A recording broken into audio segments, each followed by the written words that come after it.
This is where it happened. July 16th, 1945. Before Hiroshima, before Nagasaki, America detonated the world's first atomic bomb right here in the desert of New Mexico. The test changed history, but for people who lived nearby, it changed something else. Their lives, their bodies, their families. And 80 years later, they're still fighting to be heard. You write to Trump, what would you say? I'm going to tell him exactly what happened. We went to hear their stories. The government uses for guinea pigs. They never told us nothing. Never.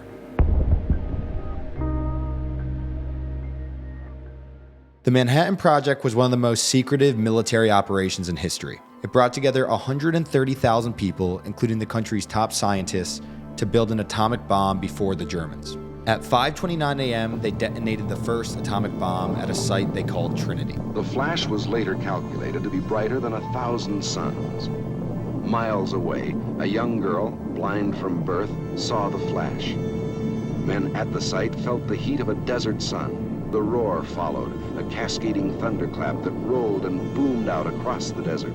But they didn't evacuate the surrounding communities, they didn't warn them, and they didn't even tell them what was happening. A child when the test happened, Wes Burris remembers it vividly. How old were you when the test happened? I was 5 years old. When that bomb went off, me and my brother, just younger than I am, we were in bed together. There was a window, a little 2-foot window that was right there, but it would go back over the door. When that bomb went off, it blowed that window back against the wall and broke the glass out of it, and all fell in bed with me and him. Well, when I woke up, it was so bright in that room. It was so bright you couldn't see. You know, I didn't know what had happened. I had no idea. I got up and looked out the window, and all I could see was just bright. That's the window that they blowed out. Right there, that was our bedroom. And it come from this way, see? And it come a little bit from this side. That's the window it blowed out. Broke over me and my brother right there in the bed. Radiation from the Trinity test drifted for hundreds of miles, coating fields, homes, livestock. It rained stuff out of the air for 2 or 3 days. It was all over the ground, everywhere. But the government never acknowledged anything was wrong, even while the people started to suffer consequences. But nobody ever bothered to tell us what it was that went off. It was just a ammunition dump blowed up over there. That's what they told us. When did people start to suffer from this? In the late 50s. And then, of course, nobody knew what it was. Because all those guys that worked out there when they blew that bomb up, all of them that was there died from cancer. They didn't know what was going to happen to them, but they never bothered to tell us either. The people affected by the Trinity tests are known as Downwinders, and they're not limited to those who were alive in 1945. Tens of thousands of people who grew up in the contaminated area have suffered continual consequences. There's a genetic component to this. When you're exposed to radiation, it negatively affects the cells of your body. We went to Albuquerque to meet Tina Cordova, who is leading the fight to get the Downwinders recognized. Who are the Downwinders? Well, we're downwinders. Yeah. Both of us are downwinders. We're the people that lived adjacent to the Trinity test site.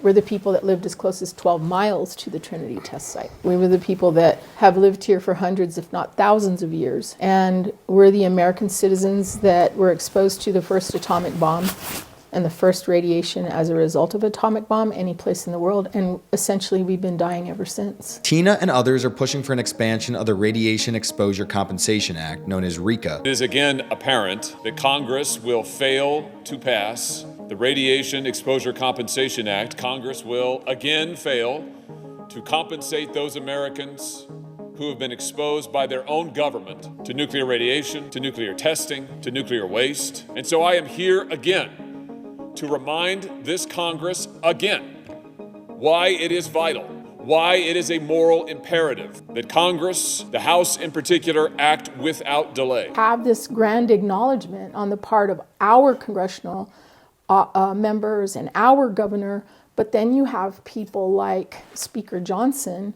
who last year blocked a vote in the House on a bipartisan bill that passed in the U.S. Senate with a vote of 69-30. If they had passed that bill, what it would have done is paid a one-time payment of restitution of $100,000 to people who have experienced cancer, and we could have applied even on behalf of our loved ones. Which currently applies to people in other states like Nevada, but excludes those affected by Trinity in New Mexico. And the only people right now that receive any assistance from the government are the people who live in certain counties of Arizona, Nevada, and Utah. And I always say, as if there's a lead curtain there that has somehow protected those of us who live in New Mexico. from the horrific effects of being overexposed to radiation. Real quick, if you're enjoying this video, we started this company to tell stories that the mainstream media ignores. If you support that mission and you like videos like these, make sure to subscribe. The Downwinders have experienced generations of suffering because of this, and there's no sign of when that will stop. At what point did you start to connect the dots that you had suffered, or that people from the area had suffered from what happened at the test? When we started getting cancer. After my mother got thyroid cancer, I started getting my thyroid checked, and my endocrinologist asked me if we'd ever been exposed to radiation. I didn't have a clue. When I was 39 years old, already past college, already a business owner, I was diagnosed with thyroid cancer. And the first thing they asked me was, when were you exposed to radiation? Some people may say, yeah, but you weren't alive at the time of the test. And the truth is, when an atomic bomb is detonated, there are a number of radioactive isotopes that are released. The bomb was plutonium-based, and plutonium has a half-life of 24,000 years. The first deaths due to an atomic bomb were right here in New Mexico, and they were our babies. We lost thousands of babies that summer. Bernice has collected the data. These are all the pages for 1 year for babies born that were a year and younger. You said that the death rate went from what in 1944 to 1945? About 30 deaths per thousand to over 100 deaths per thousand per death certificates. And the but that real number number's is high. understated. For the Downwinders, the impact of the bomb didn't end in 1945. I had two great-grandfathers, two grandmothers. My father, my only sister has had cancer. Unfortunately, my youngest brother's daughter, who's 23, was diagnosed with thyroid cancer about 1.5 years ago. It's multi-generational.